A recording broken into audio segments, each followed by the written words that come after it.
कभी कभी एक बंद दरवाजा सिर्फ एक कमरा नहीं छुपाता, वो रिश्तों की ऐसी सच्चाई छुपाता है जिसे देखकर इंसान अपने ही घर में अजनबी हो जाता है। विक्रम उस दिन ऑफिस से जल्दी लौट आया था। उसे अंदाजा भी नहीं था कि घर की सीढ़ियां चढ़ते ही उसकी जिंदगी की नींव हिलने वाली है। घर में अजीब सा सन्नाटा था, ना रसोई से बर्तनों की आवाज, ना साक्षी की हल्की सी पुकार। विक्रम ने आवाज दी, साक्षी। कोई जवाब नहीं आया। उसका दिल अचानक तेज धड़कने लगा। जब उसकी नजर ऊपर गई तो उसने देखा राहुल के कमरे का दरवाजा बंद था और बाहर लिखा था, डू नॉट डिस्टर्ब। विक्रम वहीं ठिठक गया। उसका दिमाग सवालों से भर गया और दिल किसी अनहोनी से डर गया। कुछ ही पलों बाद वो दरवाजा खुला और सामने साक्षी खड़ी थी। विक्रम की आंखों के सामने अंधेरा सा छा गया। उसने कड़े स्वर में पूछा, तुम यहां क्या कर रही थीं? साक्षी घबरा गई। उसके होंठ कांपे, लेकिन शब्द नहीं निकले। उस रात घर में सब कुछ था, लेकिन भरोसा नहीं था। विक्रम और साक्षी की शादी को 5 साल हो चुके थे। एक साधारण सी जिंदगी थी, प्यार, सम्मान और विश्वास से भरी। राहुल, विक्रम का छोटा भाई, उसी घर में रहता था। ऊपर से वो हंसमुख दिखता था, लेकिन अंदर से टूट चुका था। किसी को नहीं पता था कि उसकी नौकरी जा चुकी है, कि वो हर दिन खुद को बेकार समझने लगा है। और यही वजह थी कि वो चुप चुप रहने लगा था। साक्षी ने ये बदलाव महसूस किया था। एक दिन घर में कोई नहीं था।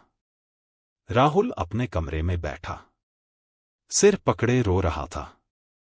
साक्षी ने दरवाजा खटखटाया।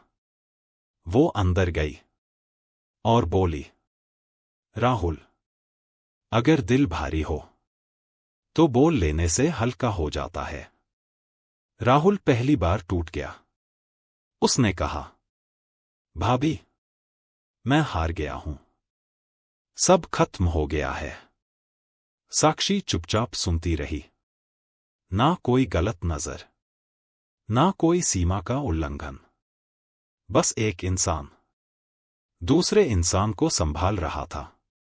लेकिन किस्मत को कुछ और मंजूर था। जिस पल विक्रम ने उन्हें एक कमरे में देखा, उस पल ने सारी सच्चाई धुंधली कर दी। अगले दिन विक्रम ने राहुल को बुलाया। उसकी आवाज में गुस्सा नहीं था, लेकिन दर्द बहुत था।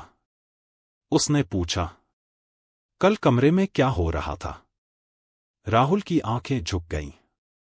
उसने कहा, भैया, मैं बिखर गया था।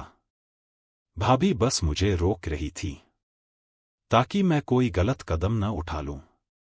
विक्रम ने साक्षी की तरफ देखा। साक्षी रोते हुए बोली, मैंने कुछ गलत नहीं किया।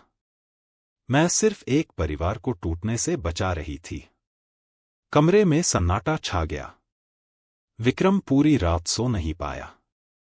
उसके दिमाग में एक ही सवाल घूमता रहा, क्या भरोसा सच पर टिका होता है या समाज की नजरों पर? सुबह उसने परिवार को बुलाया। उसने बहुत शांति से कहा, अगर आज मैंने शक को सच पर जीतने दी तो मैं अपना परिवार खुद तोड़ दूंगा। उसने राहुल से कहा, तुम कमजोर नहीं हो, तुम्हें बस एक नई शुरुआत चाहिए। और साक्षी से कहा, तुम्हारी नीयत साफ है और मैं तुम्हारे साथ खड़ा हूं। उस दिन विक्रम ने शक को नहीं, समझदारी को चुना। राहुल नए शहर चला गया, नई नौकरी, नई उम्मीद के साथ। और साक्षी आज भी उसी घर में है, लेकिन अब वो जानती है कि हर सही काम समाज को सही नहीं लगता। कभी कभी रिश्ते गलत इरादों से नहीं टूटते, वो टूटते हैं लोगों की सोच से। और जो इंसान भरोसे के साथ खड़ा रह जाता है, वही असली मायनों में रिश्तों को बचा पाता है।